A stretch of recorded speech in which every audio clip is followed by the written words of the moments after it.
Então, como eu disse, essa é a última aula aí do nosso curso. Ficou só um pedaço para trás, que foi sobre cor e magnetismo.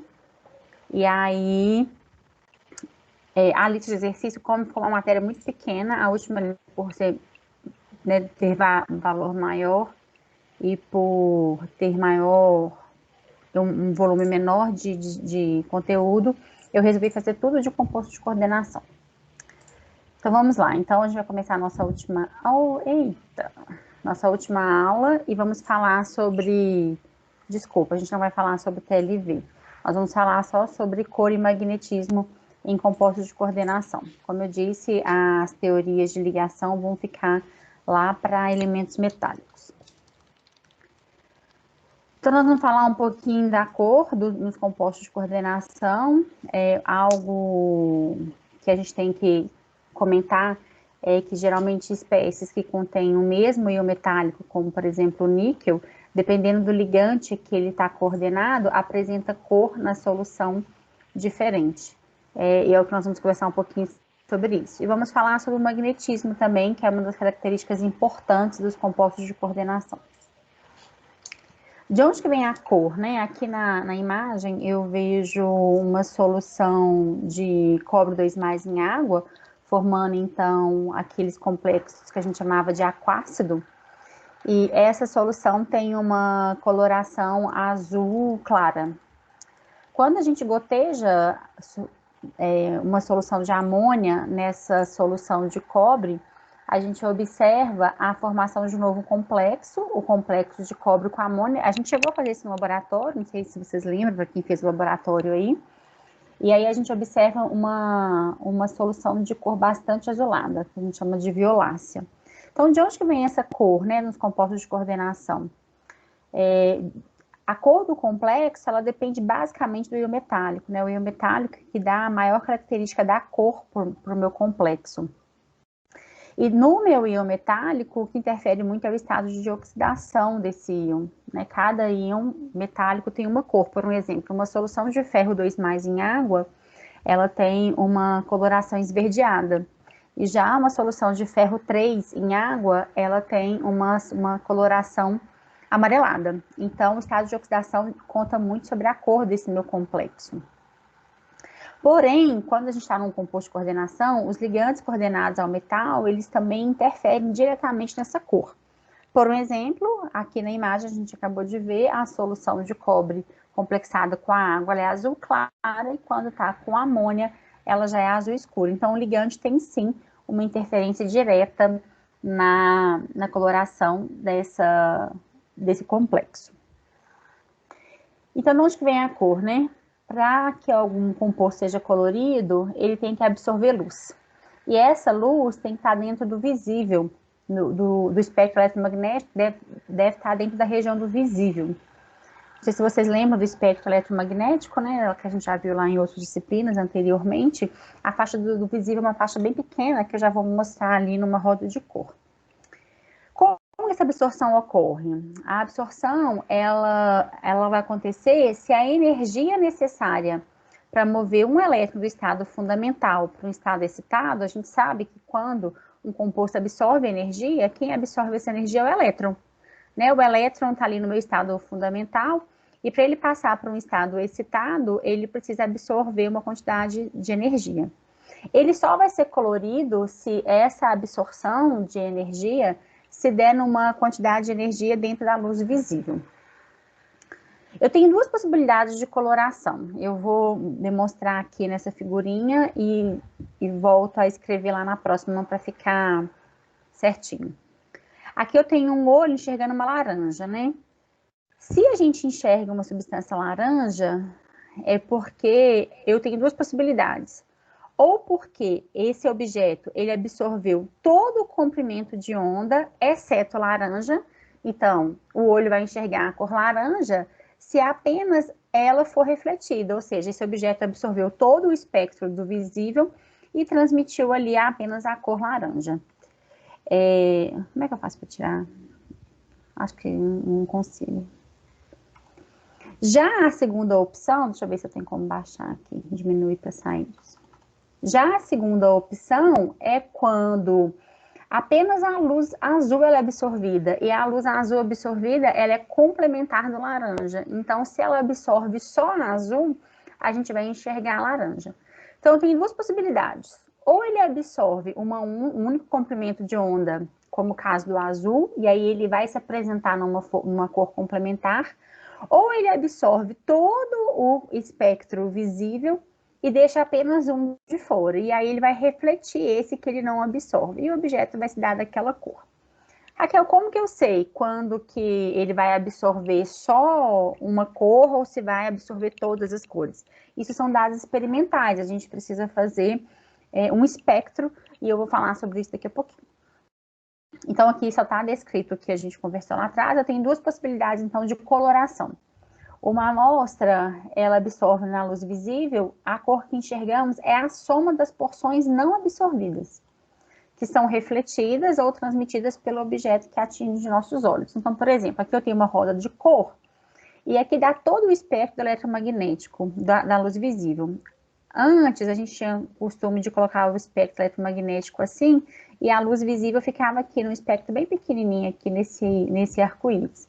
A roda de cor, essa roda chamada de roda de Newton, a gente só fecha aqui essa linha, formando então um círculo, porque aí a gente consegue ver as cores complementares. A roda de cor, ela começa aqui em 400 nanômetros, com a cor violácea, que é a cor roxa, que a gente chama de roxa violácea, e ela vai para o azul, para o verde, o amarelo, o laranja, e chega até no vermelho, né, que está ali em torno de 750 nanômetros. Os nossos vizinhos ali do espectro eletromagnético, a gente tem o infravermelho, que está bem perto aqui do vermelho, né, e a próxima região do espectro eletromagnético, e a gente tem a outra região bem perto aqui do 400, que é ultravioleta. Então, os nossos vizinhos aqui no espectro visível é o infravermelho próximo e o ultravioleta próximo. Então, essa roda de cor, ela me ajuda na identificação da cor de um complexo. Por um exemplo, lá atrás a gente viu que a gente estava enxergando um objeto de cor laranja. Por quê? Ele estava absorvendo a cor azul, então a gente enxergava ele na cor laranja. Ou então, possibilidade é ele absorver todo mundo aqui do meu espectro visível, ou seja, nas cores vermelhas, roxa, azul, verde e amarelo, e não absorve o laranja. E aí a gente enxerga então o laranja porque ele reflete essa cor que ele não absorve. Então essas são as nossas duas possibilidades. Então aqui a primeira é essa, quando a gente absorve todo um espectro eletromagnético visível e só deixa uma cor de fora. E isso tem a ver com a energia do meu metal, né, gente? Então, isso depende de cada metal. Ou então, a gente considera só a cor complementar, ou seja, ele absorveu, por exemplo, no amarelo. Se ele absorve no amarelo, o meu objeto, ele vai ser roxo. Se ele absorve no vermelho, o meu objeto vai ser verde. Muito bem. E eu tenho duas situações que são as duas situações extremas, né? Quando um objeto absorve todo o comprimento de onda de luz visível, ou seja, ele absorve aqui de 400 nanômetros a 750 nanômetros, a gente não consegue enxergar nenhuma cor, porque não transmite nenhuma cor. Então, esse objeto, ele parece preto aos nossos olhos. Por outro lado, se ele não absorve nenhuma luz visível, se ele não consegue absorver nenhuma energia aqui dentro do espectro eletromagnético visível, ele é branco, né? Porque então ele não está refletindo nenhuma cor. E se for opaco, ou incolor, ou ainda transparente. Então, essas são as nossas opções. Então, eu tenho aí 4 opções, né? Eu tenho a opção de apenas um comprimento de onda específico, eu tenho a opção de absorção de todo o espectro eletromagnético, com exceção de uma única cor, que ele também vai ser colorido, ou então absorve todo o espectro eletromagnético e aí ele vai ser preto, ou não absorve nada, ele vai ser branco. Então essas são as possibilidades de cor que eu tenho. Como que eu faço isso no laboratório, né? Então aqui tem uma roda de cor e aqui tem um espectro para a gente ver como que a gente faz isso no laboratório. A quantidade de luz que é absorvida por uma amostra, né, em função do comprimento de onda que ela absorve, é chamada de espectro de absorção. A gente geralmente utiliza um equipamento que é chamado de espectrômetro na região do ultravioleta e visível, que a gente prepara uma solução dessa amostra, né? Eu pego lá um complexo, preparo uma solução, ela precisa ser transparente, porque a luz precisa passar por essa solução, e aí eu jogo um feixe de luz na região do visível e do ultravioleta, tem até ali na região do ultravioleta. E aí eu consigo ver a quantidade de luz que ela absorve. Então, o quanto que passa aqui, eu detecto e isso é transformado nesse gráfico que a gente chama de espectro. Esse é um espectro de absorção. Em uma amostra transparente, eu preciso, né, que ela seja transparente, porque a luz precisa passar e eu preciso recolher toda essa luz que vai sair daqui dessa solução. O espectro de absorção visível, ele pode ser determinado no espectrômetro. No próximo semestre, quando vocês estiverem fazendo a disciplina de elementos metálicos, vocês vão fazer uma prática assim, vocês vão pegar um composto de coordenação, vão solubilizá-lo em água ou em álcool, dependendo da solubilidade, e vão fazer um espectro de absorção. Muito bem, aí aqui eu tenho um exemplo, um complexo de titânio, um titânio em água. E aí, quando eu joguei essa luz na região do visível e do ultravioleta nesse composto, a gente vê uma faixa de absorção que começa aqui em 400 e vai até mais ou menos aqui em 600, né? É um complexo que absorve numa grande área. Mas qual que vai ser a cor desse complexo? Geralmente vai ser a cor do máximo de absorção que ele tem. Quando a gente vem aqui no máximo de absorção, é mais ou menos aqui assim. Nossa, que reta mais maravilhosa. Tá ali em torno de 500 e pouco, perto de 550, 560 mais ou menos. E quando a gente vê esse espectro, a gente vê que a maior absorção está nessa região aqui de 560, 580, a gente sabe que este complexo vai ter a cor complementar, e a cor complementar vai ser roxa. E, de fato, a cor do complexo de titânio em água é roxa, ou púrpura, ou também chamado de violácea. Violácea, gente, é aquela cor quando a gente faz no laboratório, aquele experimento do triodeto na presença do amido, que fica uma solução roxa, a gente chama que aquela cor é violácea, bem roxa, né, um azul bem forte, que a gente não sabe direito se é um azul, se é roxo, essa cor é essa violácea. Então, esse complexo aqui vai ter essa coloração roxa, porque ele está absorvendo uma grande faixa do espectro, ele não é um tipo de complexo que absorve numa pequena faixa, por exemplo, assim, ele não tem só uma pequena faixa, e essa pequena faixa geralmente está compreendida, vamos supor, deixa eu fazer um espectrozinho aqui, vou colocar um de 700.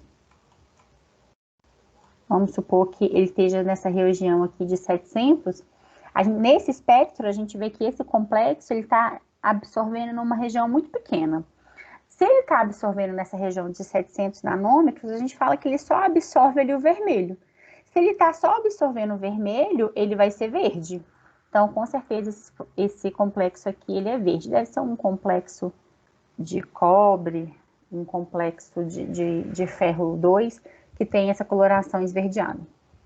Agora, este complexo de titânio, ele tem um espectro muito amplo, né? Ele tem um espectro que começa uma absorção ali por volta de 400 e vai até ali 600. Então, qual é a cor que vai ser predominante? A cor predominante é sempre aquele perto do máximo ali de absorção, ok? Aqui na figura fala assim, azul, verde e amarelo são absorvidas, né? Então, a mistura da cor violeta e vermelha, porque tá bem aqui no limite, né, gente, do azul e do amarelo e do verde, tá bem aqui nesse limite aqui da coloração, ele chega aos olhos com uma cor púrpura, né, uma cor roxa. Muito bem. O que precisa, né, de um metal dentro de um composto de coordenação para ele ser colorido?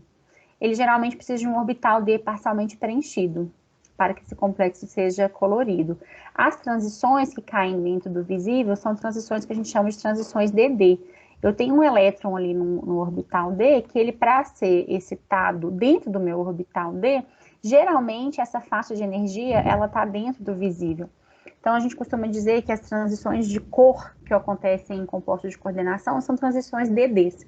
Então, para que eu tenha a possibilidade de pegar um elétron no orbital D e excitar para dentro de um orbital D também, ele tem que ter um orbital D parcialmente preenchido.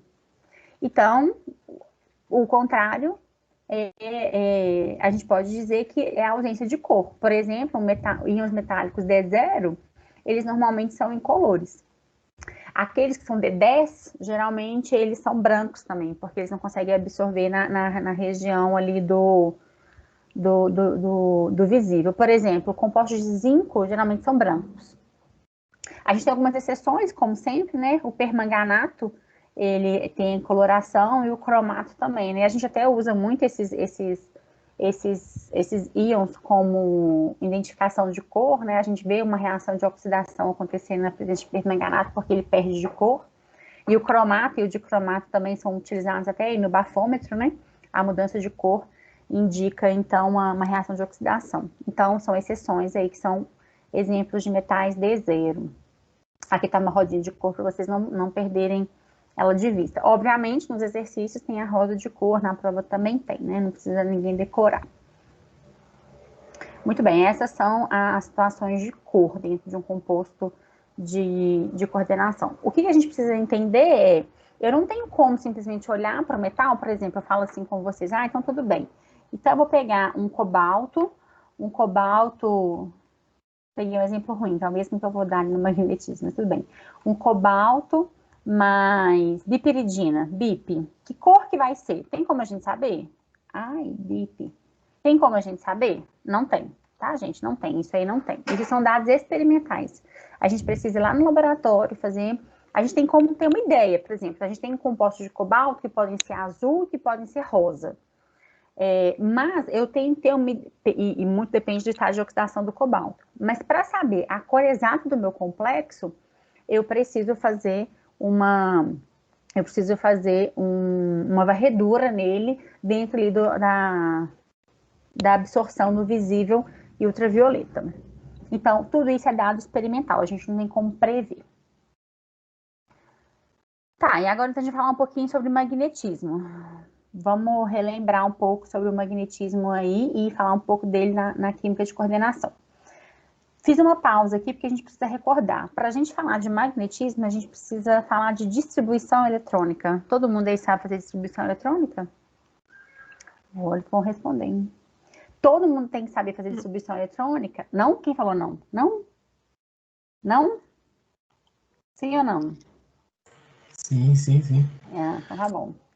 E mais que fazer distribuição eletrônica, a gente tem que saber fazer distribuição por quadrícula, que é essa distribuição aqui que a gente tem aqui expresso para alguns metais, né? Aqui eu tenho escândio, titânio, vanádio, cromo, manganês, ferro, cobalto, níquel e cobre.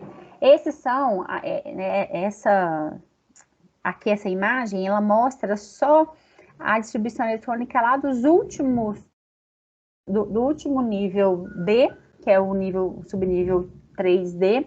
Lembrem que todos esses metais de transição, eles têm a configuração NS, não estou conseguindo dar a canetinha, NS e N-1D.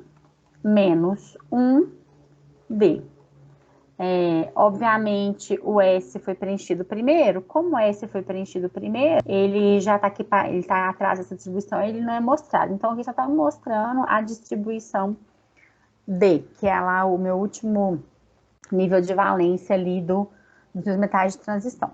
Quando a gente olha para o escândio, a gente vê que ele tem um elétron de valência e ele está desemparelhado. A mesma coisa acontece com o titânio, vanádio, cromo, manganês, e assim sucessivamente. A única observação que eu tenho aqui é para este íon de cobre, ou para o átomo de cobre. O átomo de cobre, ele tem todos os elétrons emparelhados. Quando eu tenho todos os elétrons emparelhados, como que chama essa característica magnética? Vocês lembram? Alguém lembra aí da... Alguém? Vou escrever. Ninguém? Não. Não, pera. Deixa eu só aumentar aqui a minha letra. Onde é que é mesmo? Aqui. Vocês fizeram fundamental, tem um tempo, né, gente? Mas tem que lembrar, hein? Vamos só aumentar essa letra aqui para ficar melhor no vídeo. Isso, muito bom. Compostos assim são chamados de diamagnético. Diamagnético. Um composto diamagnético é aquele que dentro da distribuição eletrônica não tem nenhum par de elétrons desemparelhados. Todos esses outros aqui são chamados de compostos de átomos paramagnéticos. Esses são, então, chamados de... Deixa eu voltar aqui para minha canetinha. De paramagnéticos. Todos esses aqui são paramagnéticos. Eles têm pelo menos um elétron desemparelhado na sua distribuição eletrônica. Aqueles átomos que têm todos os elétrons emparelhados são chamados de diamagnéticos. Então, o que vem a ser o magnetismo, né? Todo paramagnético, ele é capaz de apresentar uma atração por um ímã? Não. E todo diamagnético, como que ele se comporta? Então, eu fiz um resuminho aqui. Não sei se vocês já ouviram falar sobre isso. Se não tiverem ouvido, vocês abram o microfone aí, por favor, tá? Eu não consigo ver o chat. Então, vamos lá. Eu tenho os paramagnéticos e tenho os átomos diamagnéticos. Estou falando, por enquanto, de átomos isolados, tá? Não estou falando de composto de coordenação. Os paramagnéticos são átomos, então, que têm um elétron desemparelhado, um ou mais elétrons desemparelhados na distribuição eletrônica. Já os diamagnéticos são aqueles que têm todos os elétrons emparelhados. Quando não tem um campo magnético, gente, quando o campo magnético externo é nulo, né, ou seja, não estou aplicando nenhum campo magnético, esses elétrons estão alinhados aleatoriamente, eles não têm uma orientação preferencial, porque eles estão ali dentro do seu orbital em movimento de translação, rotação, vibração, mas não em um sentido preferencial, tanto paramagnético quanto diamagnético. Uma vez que eu coloco um campo magnético, né, aplico um campo magnético, nossa, que bem maravilhoso, eu aplico um campo magnético externo, esses átomos, eles vão se alinhar ou a favor ou contra. Geralmente, os diamagnéticos, eles têm uma leve repulsão a um campo externo, e os paramagnéticos, eles costumam se alinhar a favor deste campo magnético ou contra o campo magnético, geralmente a favor. Tudo bem, então todo paramagneto, quando está na presença de um campo magnético externo, ele pode ser atraído por... Ele tem propriedades magnéticas? Não. Por quê? Eu tenho 3 situações.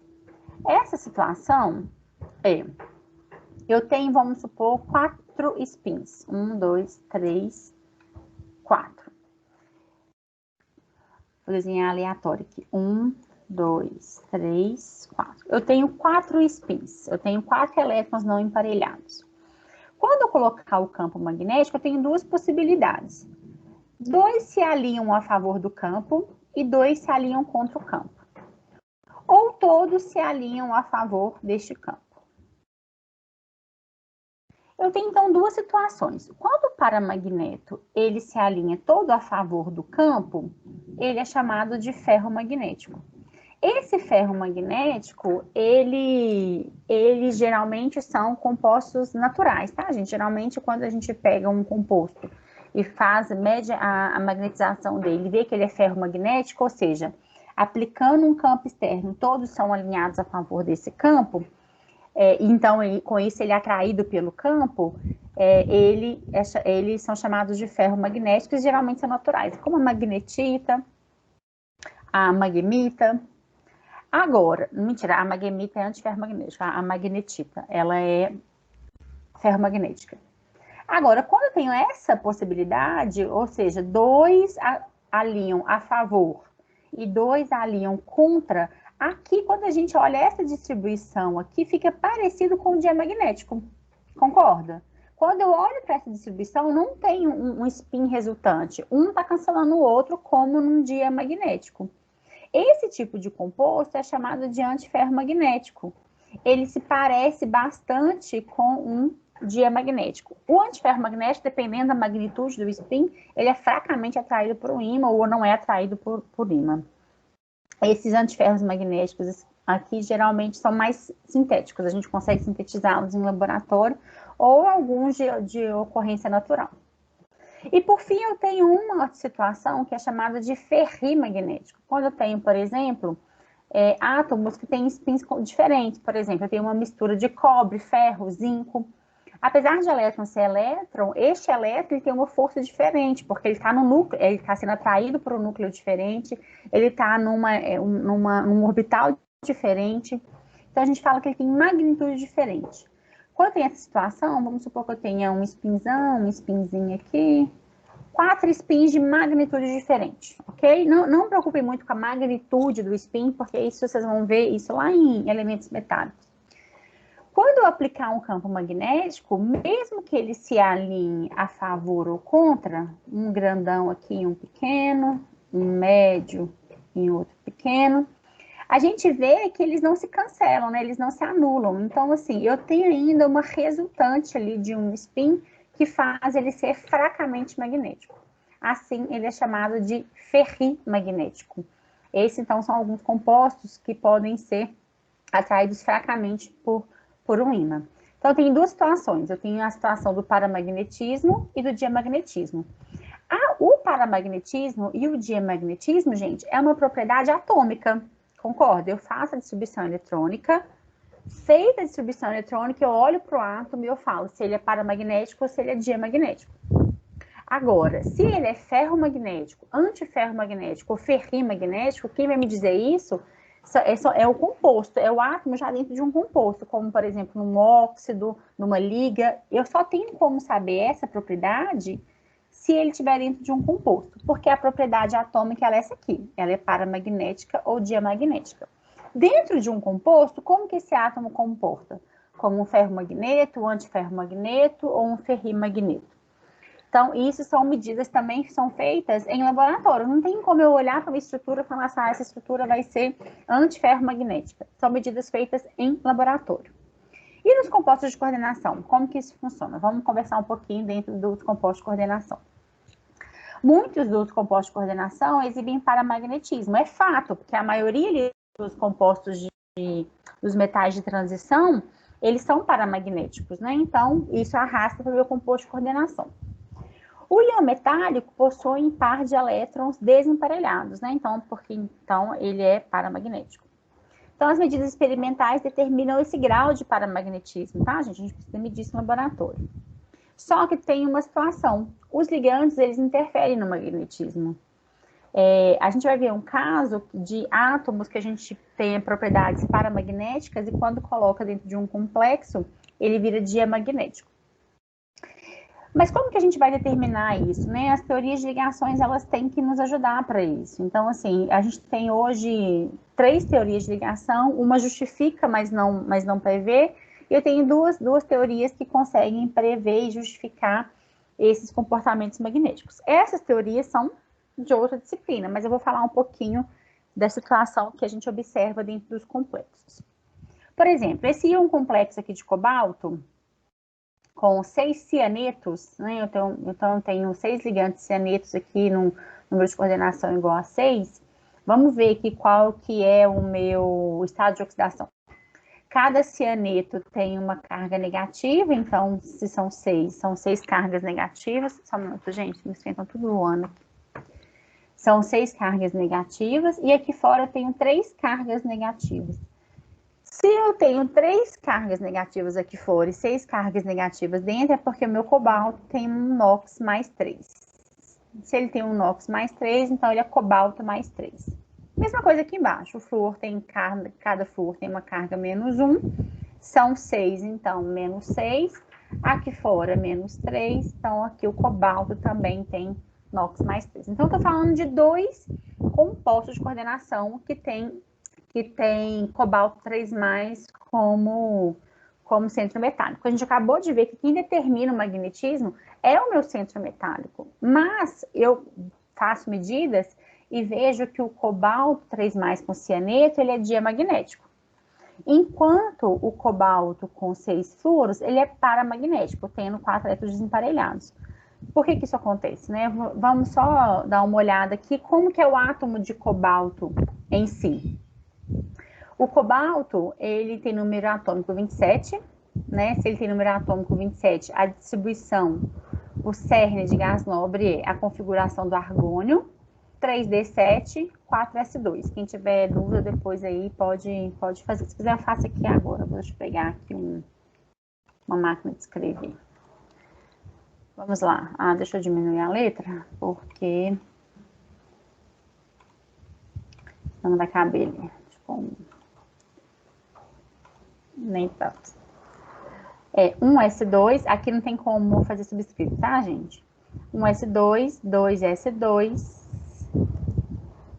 eita, 2S2, 2P6, 3S2, 3P6, aí vem 4S2, aí já tem 10, 20, então falta 3D7. Vamos lembrar que quando a gente tem cerne de gás nobre, vamos só puxar da memória aí, a gente pega a configuração do gás nobre anterior, que é essa aqui, a configuração do argônio, que tem 18 elétrons, e aí fica sobrando somente 4s2, 3d7. Aqui ele organizou em relação ao número quântico principal, tá? Mas não tem problema nenhum, não. A gente pode fazer ou argônio 4s2, 3d7 ou 3d7, 4s2. Lembrando que a gente tem que saber a ordem de preenchimento, mas a gente tem que lembrar do número atômico principal aí. Então tá, então o cobalto, quando ele tá na sua forma zero, né, ele tem essa distribuição seguindo a regra de Hund. 4s2 está completo, 1, 2, 3, 4, 5, 6, 7. Então ele tem 3 elétrons. Ele tem 3 elétrons desemparelhados. E aí, ele é um átomo de características paramagnéticas. Quando ele liga com o cianeto, ele tem uma característica diamagnética. E quando ele tá com o meu flúor, ele tem... Gente, começou a chover aqui, tá inundando meu quarto. Só um minuto. Só um minuto, tá? Uma pausa.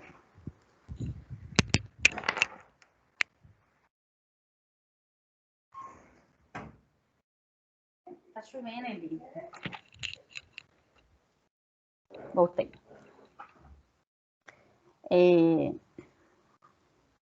Perdi. Então tá, ele tem 3 elétrons desemparelhados. Então, ele é um átomo que tem características paramagnéticas. Muito bem. Quando ligado com o cianeto, essas características passam a ser diamagnéticas. Como assim? O que está acontecendo com esses elétrons que agora estavam desemparelhados e não estão mais? E aí eu tenho ele com a ligação com 6 átomos de flúor, que dá uma característica paramagnética. E aí os estudos mostram que eles têm 4 elétrons desemparelhados. Como assim? Se anteriormente, né, quando eu tenho... Perdão, quando eu faço a distribuição... Ah, perdão, gente, vamos voltar. Eu tinha esquecido, aqui é cobalto zero, né? Cobalto zero. Perdão. Cobalto zero. Eu tô falando no complexo de um cobalto que é cobalto 3+. Eu preciso tirar, né, gente, 3 elétrons. Vamos tirar 3 elétrons. Eu vou tirar 3 elétrons do orbital S, porque é o mais externo, né, que tem os elétrons com número quântico maior. E depois vou tirar um elétron aqui, perdão. Ele vai ficar com 4 elétrons não ligantes. Esses 4 elétrons, então, não emparelhados, ele dá a característica paramagnética. Mas aí você também não interfere em nada, porque lá no meu diamagnético, ele continua vindo de um átomo que era paramagnético e agora ele é diamagnético. Por quê? Como que isso acontece? Eu tenho a teoria de ligação de valência, né, que ela prevê um pouco, ela não prevê, desculpa, ela justifica esse magnetismo, mas ela não prevê. Mas eu tenho a teoria do campo cristalino, que ela já consegue explicar um pouco mais esse magnetismo. Só que a gente não vê isso nessa disciplina. O que eu preciso saber até o momento do magnetismo? Eu preciso saber que a principal característica, ela vem do meu metal, da característica desse metal. Eu tenho como prever como que vai ser o meu magnetismo? Não, isso são dados. Eu vou te dizer que esse composto ele é diamagnético ou paramagnético. Ponto. Eu tinha mais um slide aqui, mas o slide não veio, tá, gente? Na hora de salvar, eu saio, naquela hora que travou, eu desliguei e não salvou, mas não tem problema. Então, a gente tem que resumir como cor e magnetismo no composto de coordenação. A gente resume em um dado experimental. A gente precisa ter medidas experimentais. A gente não consegue prever cor e magnetismo só no papel. Através de dados do laboratório eu consigo ver, que é o que vocês fazem na próxima disciplina de elementos metálicos. Ok, pessoal? Tá tudo bem por aí? Todo mundo aí? Sim, sim. Só anotando. Alguém tem alguma dúvida? Tem umas no chat aqui, Raquel. Quer que eu leia para você? Ah, eu não consigo ver o chat. Deixa eu voltar aqui pro chat, peraí.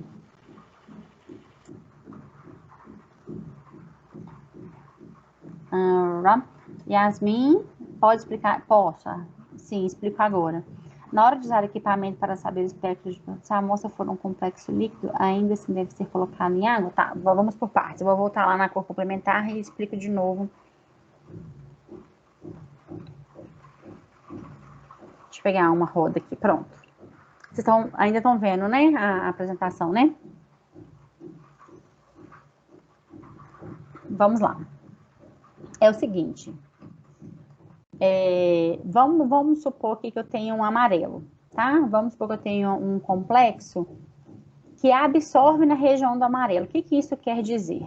Isso quer dizer que lá, quando eu passar o meu equipamento, quando eu fizer a minha solução com o meu equipamento, eu vou ter uma absorção que vai estar entre 560 até 580. Isso quer dizer que ele absorve só nessa região. Se ele absorve só nessa região, com certeza a cor dele vai ser a complementar.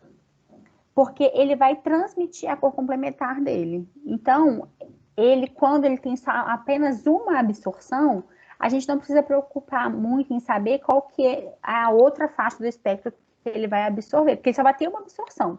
Se ele absorve no vermelho, ele vai ser qual cor? Ele vai ser verde. É sempre a cor contrária da roda das cores.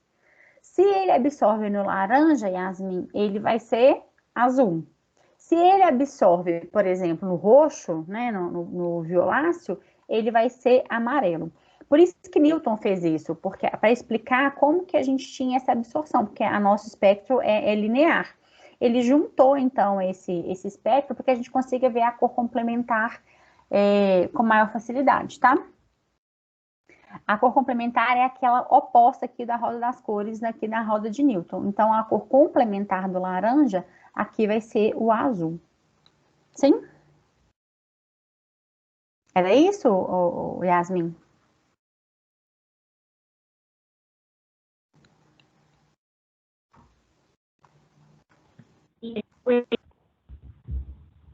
Eu não estou escutando.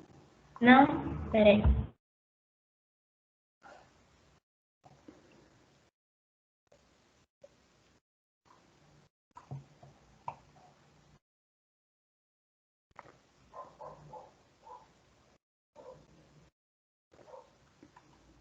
Yasmin?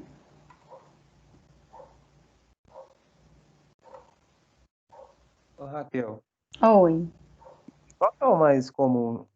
Igual absorver o complementar ou absorver todos menos um? Geralmente, o mais comum, a gente tem um espectro assim, ó, mais alargado, tá? O que acontece, gente? Normalmente, eu não tenho só um tipo de ligante, né? Isso aí, quando a gente tem absorção, deixa eu voltar aqui. Quando eu tenho um espectro bem assim, ó, bem fininho, ele geralmente está só em água, né? O íon em água, por exemplo, deixa eu ver quem que é violeta, difícil. Então, vamos colocar cobalto, que é quase ali. Geralmente, aquele complexo em água, ele tem um espectro mais fininho, assim. Quando começa a colocar ligante, eu começo a ter outras interferências. Muito se sabe, né, que assim, os compostos, os ligantes, por exemplo, bipiridina, piridina, trifenilfosfina, e etc., todos esses ligantes, eles têm um anel benzeno. E esse anel benzeno, a ressonância ali, ela absorve na região do ultravioleta ali, do visível, mais no ultravioleta. Isso já começa a interferir no meu espectro. Então, é mais comum a gente ter um espectro mais alargado, como é esse caso aqui. Olha que esse titânio está só em água, hein? Mas mesmo assim, ele já é mais alargado. O mais comum é ter mais espectros alargados do que espectros só com uma absorção complementar. Mas não tem problema, vocês quando depararem com o espectro de absorção, a primeira coisa que vocês têm que fazer é procurar o máximo de absorção, é saber onde é que ele está absorvendo ali no máximo. Porque a cor, com certeza, ela vai se aproximar a essa cor complementar, tá? E é muito comum também, bom que vocês terem perguntado, a situação é a seguinte, eu tenho um espectro assim, ó, eu tenho duas absorções, com certeza é do metal e, por exemplo, de um ligante. Qual que vai ser a cor do complexo? Não interessa, a cor do complexo, ela vem do metal, é uma transição DD, ela é característica do meu metal. Essa absorção aqui, ela está influenciando na cor? Ela com certeza está influenciando, mas ela não vai determinar a cor do meu complexo. Quem determina a cor do complexo é o meu íon metálico, ok? A outra pergunta que foi acho que foi a Jéssica que perguntou? Foi a Jéssica. Então, sobre compostos líquidos. Na grande maioria das vezes, os compostos de coordenação, eles são sólidos. Por quê? Na grande maioria são sais, né? Na grande maioria das vezes eu tenho compostos que são sais, ou são cátions ou são ânions. Quando eles são cátions ou ânions, né, quando eles são compostos iônicos, a gente sabe que na sua grande maioria os compostos iônicos são sólidos. Então, quase na totalidade eu tenho compostos de coordenação sólidos. E outra coisa que favorece eles ser sólidos é o tamanho desse átomo, né? O tamanho o tamanho da estrutura do complexo. Quanto maior essa estrutura, vamos supor que uma única estrutura esteja aqui, e a outra estrutura esteja aqui, essa distância é muito pequena, então favorece a solidificação, né? A diferença aí é o espaçamento entre os átomos. Então, como são compostos muito grandes, eu favoreço ter um composto sólido. Então, é raro a gente ter um composto de coordenação líquida. Existe demais. Por exemplo, já ouviram falar nos líquidos iônicos? Uma classe de compostos que chamam líquidos iônicos? Os líquidos iônicos são da classe de compostos de coordenação. São compostos de coordenação que são líquidos. É uma nova classe de substâncias que são estudadas na atualidade que tem propriedades líquidas, né? Que são líquidos, que é uma exceção aos compostos iônicos que são sólidos. Existe, então, composto de coordenação líquido? Existe, mas na grande maioria são sólidos, tá? Uma vez que ele é líquido, aí eu não preciso dissolvê-lo e diluí-lo em um solvente, tá? A não ser que ele seja muito colorido. Se ele for muito colorido, eu preciso que a solução seja translúcida, ok?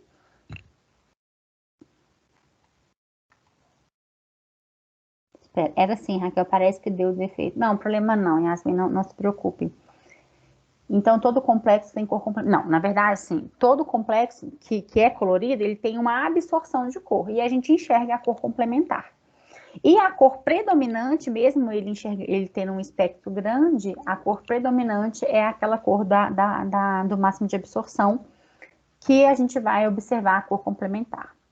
Eles são sólidos mesmo quando tem um ligante como... Sim. Jéssica, a molécula de água coordenada, ela tem um comportamento de um átomo de oxigênio ligado com 2 hidrogênios. A água, por mais que ela seja líquida, ela dentro de um composto de coordenação vai ser sólido. Outro exemplo também legal é a amônia, por exemplo. Deixa eu voltar aqui num quadrinho. Deixa eu ver se eu tenho alguém mais livre aqui. Pronto, pode ser aqui. A amônia não é gasosa? Quando eu coloco a amônia como ligante, por exemplo, com cobre 2+, eu consigo... Vocês chegaram a escutar isso? Sim. Isso não. Isso, sim. Porque, Eu por exemplo, ouvi. independente da natureza do ligante, né, se ele pode ser gás, ele pode ser líquido e ele pode ser sólido, ele pode ter qualquer característica.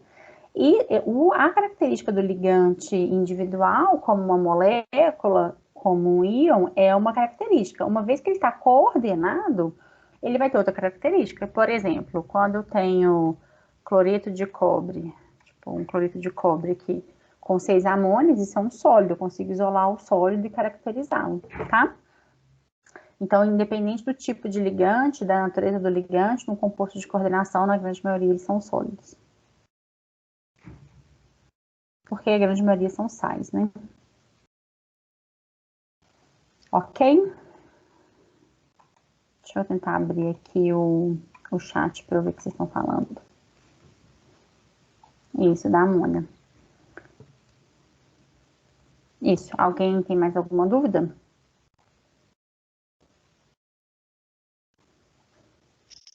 Por mim, tá tranquilo.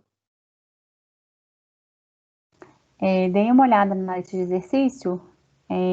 Tem uma questão de cor lá, também tem questão de geometria, de nomenclatura, de isomeria. É um apanhado geral do que a gente viu nas outras aulas. E qualquer coisa, vocês entrem em contato comigo, com o Danilo. Vocês têm entrado em contato com o Danilo em relação às listas, em relação às dúvidas. E é o seguinte, Sim. gente, tem um grupo no WhatsApp, né? Chamem ele aí no grupo, qualquer coisa. É o seguinte, no dia 26 tá marcada uma aula síncrona, que é pra gente tirar a dúvida.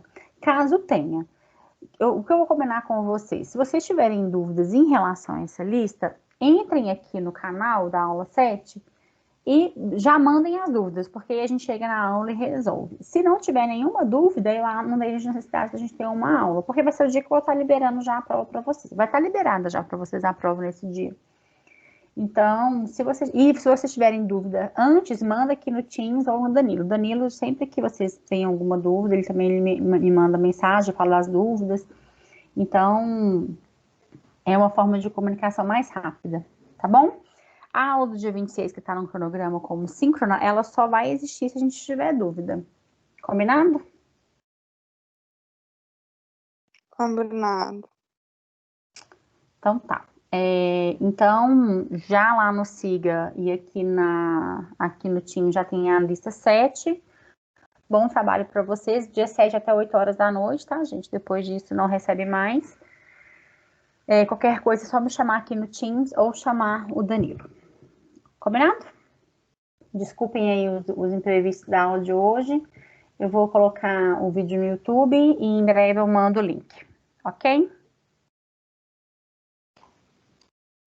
A data de entrega da lista é dia 26, Yasmin. Dia 26, 8 horas. Dia 26 da quinta-feira. Isso.